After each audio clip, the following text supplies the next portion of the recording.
प्रवेश प्रारंभ। संपर्क करें Mahadevi memorial girls inter college, नई आबादी, अजीता का नगला, आगरा। संपर्क करें 9927087687।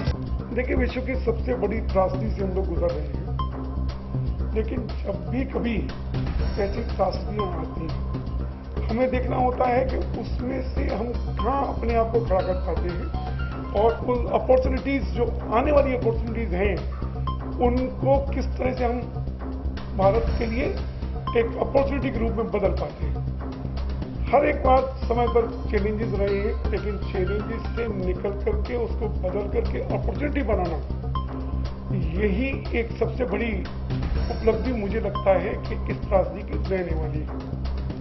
जो अभी तक का फोकस था कि विश्व की चाइना विश्व की सबसे बड़ी फैक्ट्री था, हर कंज्यूमर गुड्स से लेकर के हर टेक्नोलॉजी गुड्स की, और पिछले 40 वर्ष से जो 1980 से जो प्रयास किए थे, जो अब ये जो पूरे हुए, अब मुझे लगता है कि चाइना अपने आप को एक भस्मासुर मान रहा है, कि वो लग रहा है कि उसे सारी शक्तियां प्राप्त कर ली तो अब विश्व को समाप्त किया जाए।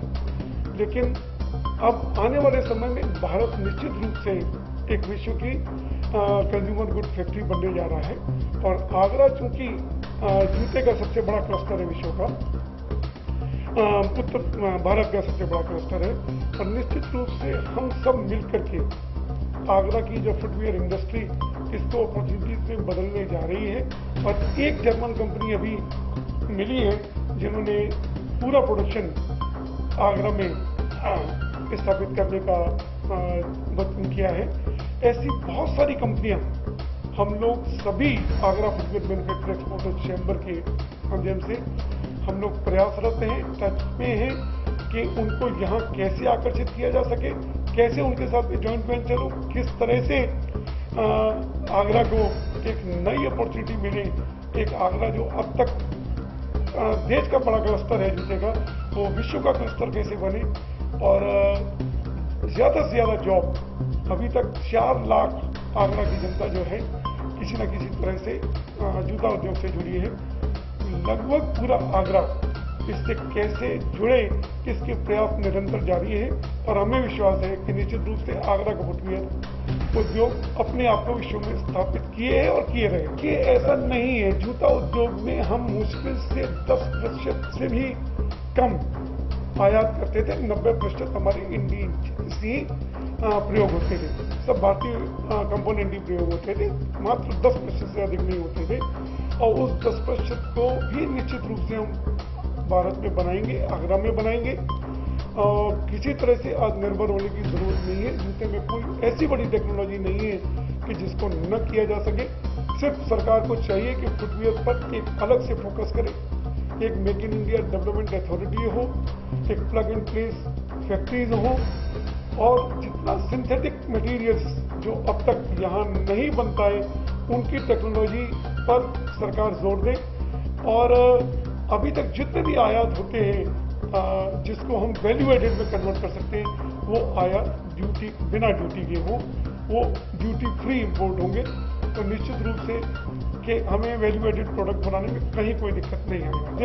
देखिए सबसे अच्छी बात यह है कि जूता उद्योग जो है वो प्योरली व्हाइट कैटेगरी का उद्योग है। ये टोटली ड्राई उद्योग है, इसमें किसी तरह का न कोई लिक्विड यूज होता है, न लिक्विड डिस्चार्ज होता है, न कोई बॉयलर यूज होता है, कोई ऐसा उत्पाद प्रयोग ही नहीं होता जो पर्यावरण को नुकसान पहुंचाता हो। ये चमड़ा जरूर पहुंचाता है, लेकिन चमड़ा यहाँ टेंड चमड़ा आता है, यहाँ सिर्फ कंपोनेंट बनाने का, उनके कंपोनेंट से सिर्फ कंपोनेंट को असेंबल करने का होता है। और जो भारत की टेंडियां हैं, उन्होंने एक विश्व में बहुत बड़ी चुनौती को स्वीकार किया है, ZLD जीरो लिक्विड डिस्चार्ज, कि वो किसी तरह ऐसा अमेरिका में भी नहीं। टेंडीज वो छोड़ती हैं, लेकिन हम जीरो लिक्विड डिस्चार्ज की टेंडियां हम लोगों ने साउथ में बना चुके हैं। जालंधर में भी काफी कॉमन इफ्लुएंट ट्रीटमेंट प्लांट लगे हैं, कानपुर भी उस ओर तत्पर है। और ये टेक्नोलॉजी जो हमने जीरो लिक्विड डिस्चार्ज की, जो चमड़ा के बनाने में की है, और निश्चित रूप से भारत को कहीं आगे लेके जाए। देखिए पूरी तरह से बंद है, और ये एक पीक पीरियड होता है हमारे विंटर प्रोडक्शन का। हमारे 2 सीजन होते हैं, समर और विंटर, और विंटर का प्रोडक्शन जो होता है मार्च एंड से लेकर के ये मिड जुलाई तक होता है। हमने मार्च, अप्रैल, मई 3 महीने खो दिए हैं। अगर अभी भी मई और जून हमने और खो दिया तो पूरा साल हमारा चला जाएगा। हम निर्यात 10% भी नहीं कर पाएंगे। ये समय है कि सरकार को इस समय छूट देनी चाहिए, दी भी है। उद्योग अब शुरू हो जाएंगे तो लगता है कि हम इस साल 35 से 40% निर्यात कर पाएंगे पिछले साल का, लेकिन भविष्य हमारा है। हम जो अभी तक हमारा मात्र 3% शेयर है फुटवेयर इंडस्ट्री का यूरोप में और विश्व में, उसको हम अगले 2 साल के अंदर 10% तक कर सकते हैं। 10% से हम अपने जो आज का जो 6 बिलियन टर्नओवर है उसको हम 20 बिलियन तक 3 साल के अंदर पहुंचा सकते हैं। ये इसमें पोटेंशियल है, और चूंकि ये लेबर ओरिएंटेड इंडस्ट्री है तो इसका भविष्य भारत में ही रहने वाला है। और समय, हमको अपनी पॉलिसीज को बहुत जल्दी से बदलना होगा। एक जो सिंगल विंडो को धरातल पर लाना होगा, पर्यावरण से लेकर के, सेफ्टी से लेकर के, फायर सेफ्टी से लेकर के, सारे के सारे इंडिपेंडेंट एजेंसीज द्वारा और एक सिंगल विंडो पर लाने होंगे, तभी हम लोग इसको परिवर्तित कर पाएंगे।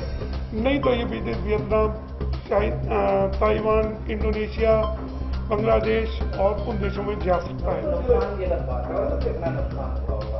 देखिए, हम अगर आगरा की बात करें तो आगरा से सीधे 3,500 करोड़ का और 1,500 करोड़ का डीम्ड एक्सपोर्ट होता है। लगभग 5,000 करोड़ का निर्यात होता है, और 5,000 करोड़ में से 65% निर्यात इन 3 महीनों में होता है। तो 65% निर्यात, लगभग 3,000 करोड़ का लगभग जो निर्यात है वो हम मार्च से लेकर जुलाई तक करते हैं। वो उनमें से लगभग 1,500 से 2,000 करोड़ का तो हम खो चुके हैं। देखिए, जूता इंडस्ट्री लेबर ओरिएंटेड इंडस्ट्रीज है। जो 100 करोड़ का जो बिजनेस करती है, एक्सपोर्ट करती है कंपनी, उसमें कम से कम 1,500 लोग काम करते हैं, प्रत्यक्ष या अप्रत्यक्ष रूप से। 50 मात्र से कुछ नहीं हो सकता, लेकिन धीरे धीरे सरकार बोल रही है। अभी जो नगर निगम की सीमा से बाहर है या जिनको रूरल एरियाज की फैक्ट्रीज कहते हैं, उनमें छूट दे दी गई है पूरे प्रोडक्शन की।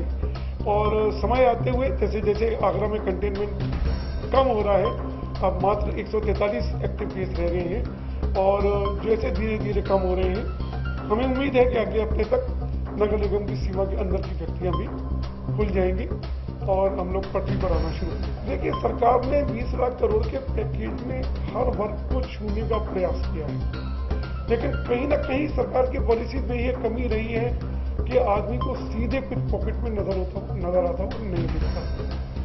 अगर हम इंडस्ट्रीज की बात करें तो इंडस्ट्रीज के पास सबसे बड़ी समस्या ये थी कि इन 2 महीनों के लॉकडाउन के पीरियड के अंदर ना इनपुट था ना आउटपुट था, ना हमारा कुछ गया। जो माल जा चुका था उनका पैसा भी हमारे पास आया नहीं। जब पैसा हमारे पास आया नहीं तो हमारी सैलरीज की समस्या सबसे बड़ी समस्या थी, जो अच्छी खासी मात्रा में होती है, जो टोटल टर्नओवर का 10 से 15% तक सैलरीज का होता है। वो सबसे बड़ी समस्या थी, और हमारी ये मांग थी कि वो ESI, हमारा जो ESI जो हम लोग कंट्रीब्यूट करते चले आए हैं, और सरकार के पास 84,000 करोड़ का फंड इकट्ठा भी है, उसमें से अगर ये सैलरीज की व्यवस्था कर देती तो मेरे ख्याल से इंडस्ट्री सेटिस्फाई होती। लॉन्ग टर्म की जो योजनाएं ली गई हैं वो सराहनीय है, लेकिन अभी समस्या शॉर्ट टर्म की है। आज की समस्या है, लोग ये उस बड़ी समस्याओं पर या लॉन्ग टर्म प्लानिंग पर तब विश्वास करते हैं जब आज की समस्या हल होती है। सरकार को चाहिए अब भी समय रहते हुए ये लॉकडाउन पीरियड की में जो समस्याएं हैं, चाहे सैलरी की समस्या हो, चाहे पावर पर छूट की समस्या हो, या जहां भी अभी रियायत दे सकती है वो रियायत अभी। निश्चित रूप से आत्मनिर्भर होना बहुत जरूरी है। प्रधानमंत्री ने जो आत्मनिर्भरता के जो मंत्र दिए हैं, अपने लोकल ब्रांड पर जो एक विश्वास जगाया है और लोकल को वोकल करने की बात की है, हम अपने आप के पहन करके गर्व महसूस करें। जब हम खुद ही नहीं पहनेंगे, खुद अगर हम विदेशी ब्रांडों पर निर्भर होंगे या उन पर गौरव महसूस करेंगे, तो हम अपने आप को ब्रांड नहीं बना सकते। एक प्रधानमंत्री मोदी के रूप में विश्व में हमको ब्रांड मिले हैं, अब हमने उसको कन्वर्ट कैसे करना है, अब हमारी बारी है। लेकिन बारी के साथ साथ सरकार को ये सोचना है कि शॉर्ट टर्म पॉलिसियां भी लाए लॉन्ग टर्म के साथ में। जब तक शॉर्ट टर्म पॉलिसीज नहीं होंगी, अगर उद्योग बचेंगे नहीं या 50% उद्योग आउट हो जाएंगे, तो फिर वो बहुत मुश्किल हो पाएगा इकोनॉमी का ओवरऑल।